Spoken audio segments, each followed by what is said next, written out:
Hey guys, this is Anthony or Terrell. So just to pick up, when I did my Lock Lab tour, such as it is, a few videos ago, I did not include my pinning kits because they were literally stacked up on a shelf behind the chair that I'm sitting in. So when I was looking around to see, gee, what do I need to include in this Lock Lab thing? I kind of didn't think about them because they were literally behind me. So the reason I'm going to bring them out is because I'm pretty sure I've stuck a bunch of other stuff in the little tools and section of the kits. So I still keep them in these cardboard boxes because, yeah, it's just easier because I don't use them that often. So it's easier for me to keep track of them. And yeah, so I live in fear that someday pins will end up all over the floor, but so far that has not happened. Again, I don't do that much pinning. So yeah, so what do I have? Let's see, I have all the pins and stuff that came with it. I also have I think it's called a pickle tool, the Kwikset thing. I have no idea what this little hole is for, but I'm sure someday it'll be useful. Yeah, anyway, I've almost stabbed myself with that a few times. Let's see, the plug follower, key blank, that could be useful for shimming. Probably has some shims in here. Yep, got some shims. Got some spools. Huh, those must be excess spools because I think I even put some in. I should have brought the tweezers out. Dope. Anyway, yeah, I also put some in the chambers here.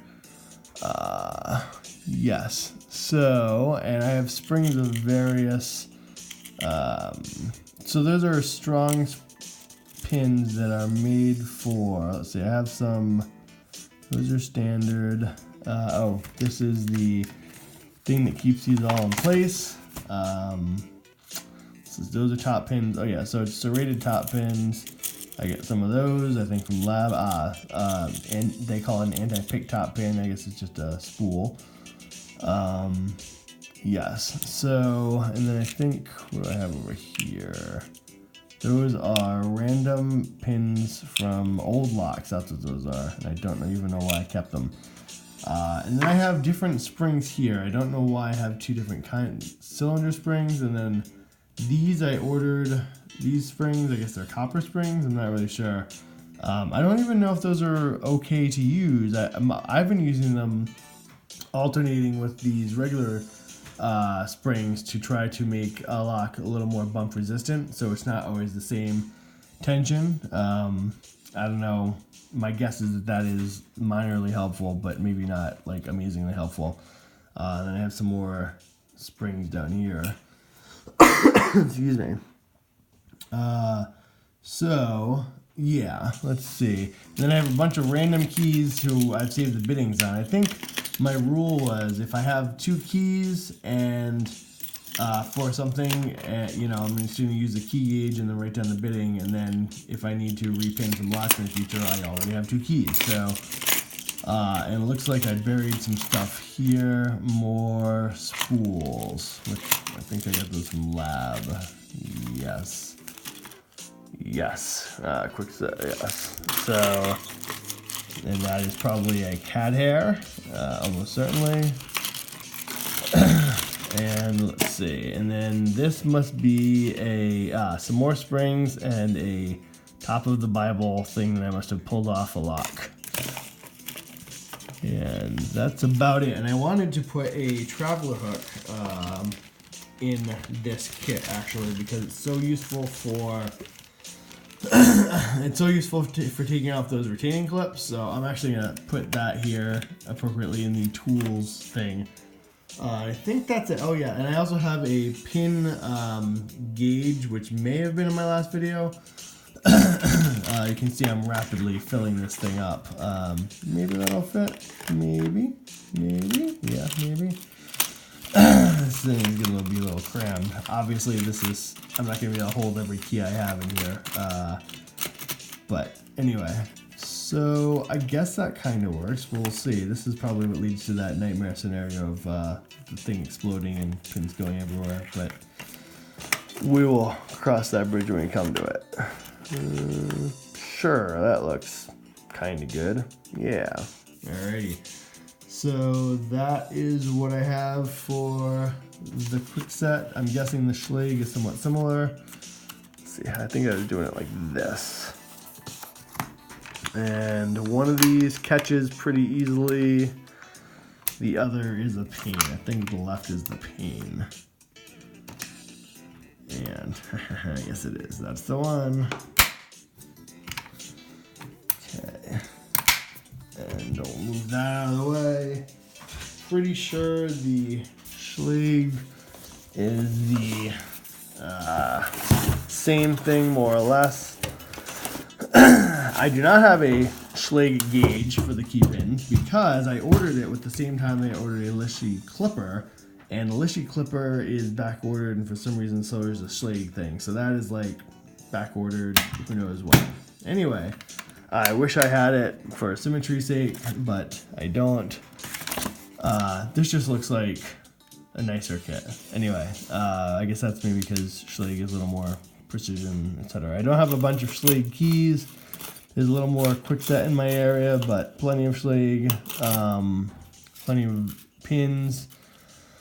Sorry, springs. I don't know. Let's see. Do I have serrated? No, I don't. I don't even know if I have serrated pins in here. I'm not sure that I do. Huh. Yeah, maybe I don't. All right. So we have some shims. We have a follower. Key blank. I guess that might be usable for a Schlage. Yeah, this is not as interesting as my quick set, which kind of makes sense. But nonetheless, I will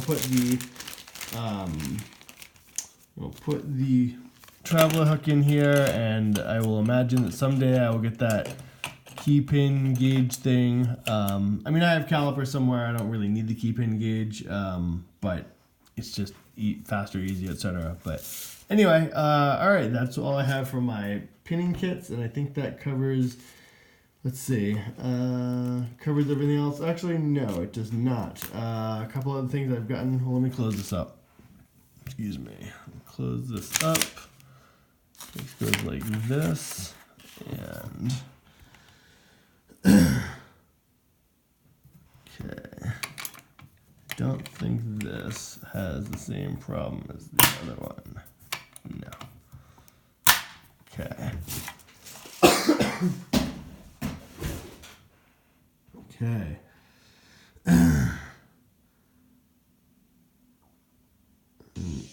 All right. A couple other things. Let's see. I got this for impressioning. It's a magnifier. Oops, sorry. It's a magnifier for which has a light. I actually got a magnifier without looking closely at the description. And you know what? Let me grab a key. Key will do. Any key, maybe the one in the lock. Perfect. Let's see. All right. The whole thing was the light. So I think I'm supposed to go like this. Then turn that light on. Lo and behold, what do we have? We have 10x magnification. Let's bring it up. Let's see. That is probably not coming across as nice as, that's not too bad. So anyway, obviously that's going to be used for impressioning, which I kind of love the concept of, but seems a little tricky in practice. But like all of Locksport is just about doing practice. Anyway, so that's one thing that I got, which was a little embarrassing. I got the magnifier without the light because I wasn't reading too closely, and then had to go and order the one with the light. But I still carry the regular magnifier around just in case it's needed. I saw this particular magnifier at my local tool meeting a few weeks ago in Boston, and that was cool. And so I asked the person, what is it? Basically ordered it. So let's see. I have a few padlock shims that I just had in a little box that was tucked away that I also didn't include in my Lock Lab tour.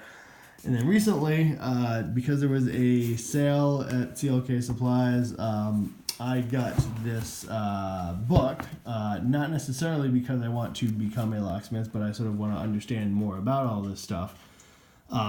So I got this book. It was on sale. There's like little kits that they have for the different modules. It did not include that. It was just the book. This actually, I have not read much of it, but I did flip through it. And the interesting thing is, it says, let's see, Society of Professional Locksmiths Securing the World, and then SOPL US. That's interesting. But then it says CLK Supplies, which is who sold it. So I think this is actually a version of this thing, this book, which, let's see, at the top of it says securitytechnicalinstitute.com. And let's see, this, but I think if you look inside, there's all sorts of mentions of specific CLK products that they sell. And you can't really see that. I saw someone I was looking through earlier. Like they had a section on shims, and they gave the CLK product order number. There's a bunch of lab logos in here. Oh, there was a part number. So I don't know what the deal is with this particular book. My guess is so there they had part number CLK TW. TW is for tweezers.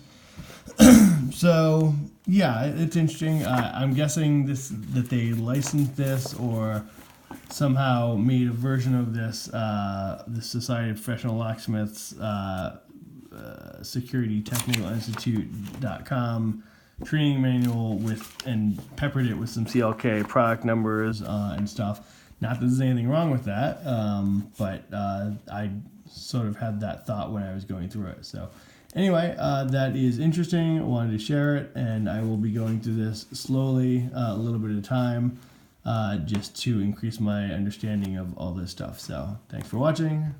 Talk to you later.